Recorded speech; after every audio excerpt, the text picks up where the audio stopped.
స్నేహితుల్ని దయచేసి లేచి నిలబడమని చెప్తున్నాను. దయచేసి ఒక్కసారి దయచేసి సమయం గల అధ్యక్షులు గారు రండి, ముందుకు రండి. ఇలాంటి చాలా మందిలో ఉన్న సందేహాలు నివృత్తి చేయాల్సిన అవసరం ఉంది.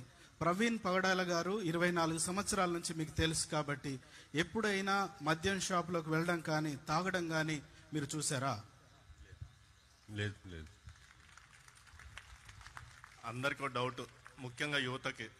ఎందుకంటే ఆయన యువత చాలా ఫాలో అవుతుంది.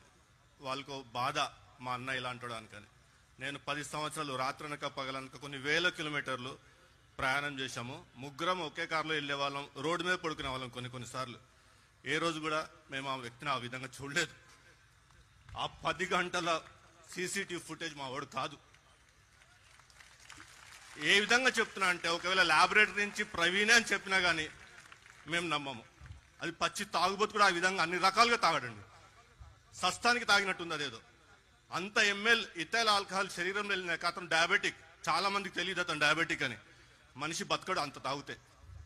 అన్ని గంటల ప్రయాణం కూడా చేయలేడు. కాబట్టి కృపతో చోటుకల్లా ప్రతి గ్రామానికి వెళ్ళేవాడు. 2027 వరకు కూడా నా క్యాలెండర్ ఫ్రీగా లేదు. ఎవరిని కూడా ఆ విధంగా చూడలేదు. ఆ విధంగా తాగేవాడైతే ప్రతిరోజు తాగాల, లేదా వారానికి 2-3 సార్లు తాగాల. ఆ వ్యక్తి కాదు అతను. నేను ఎక్కడ దెబ్బతినంటే బెనరంతో అన్నా మా వాడికి వచ్చిన బాధ ఏంటన్నా, రోడ్డు మీద కూర్చున్నాడు, ఆ విధంగా కూర్చున్నాడు, మా వాడిన కనుక్కో అన్నా అని అడిగా.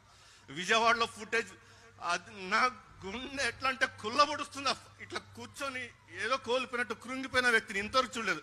చూడండి ఆ చిరునవ్వు. 10 సంవత్సరాలు అదే చిరునవ్వు చూసేవాడిని. ఏ రోజు కూడా ఆ విధంగా కృంగిపోయి ఆ వ్యక్తి మాకు తెలియదు. అందుకే ఆ పాట గురించి మాట్లాడదలుచుకోలేదు. థ్యాంక్ యూ వెరీ మచ్ అండి. ముగ్గురికి కూడా నా ప్రత్యేక వందనాలు. ఈ విషయంలో చాలా మందికి ఉన్న డౌట్ కాబట్టి ఈ డౌట్ తీర్చడానికి మాత్రమే వారిని ముందుకు తీసుకురావడం జరిగింది. వారు గొప్ప దైవ సేవకుడు, విద్యావేత్త, తత్వవేత్త, ఒక మంచి రైటర్. అలాగే అతను ఒక అమ్మ, ఒక నాన్నగా చాలా మందిని చూసుకుంటున్న వ్యక్తి. అదే కాకుండా అతను ఎప్పుడు కూడా ఏ చిన్న విషయంలో కూడా ఎవరిని గద్దించిన వ్యక్తి కాదు. చాలా చిరునవ్వుతో అందరితో మాట్లాడే వ్యక్తి. ఈవెన్ మా డిబేట్లో కూడా ఎదురుతున్న వ్యక్తులతో మాట్లాడేటప్పుడు డిబేట్ అయిపోయినాక కూడా చాలా సంతోషంగా వారితో మాట్లాడి టీ తాగి వారిని పంపించే వాళ్ళం. ఎప్పుడు కూడా ఎవరితో గొడవలు పెట్టుకున్న వ్యక్తులం కాదు. కాబట్టి ఈ మధ్యలో కొన్ని గుంపులు ఇటు అటు గొడవలు ఉన్నాయి, అందుకే ఇలా అయ్యింది అనే విషయం మాట్లాడుతున్నారు. అది కూడా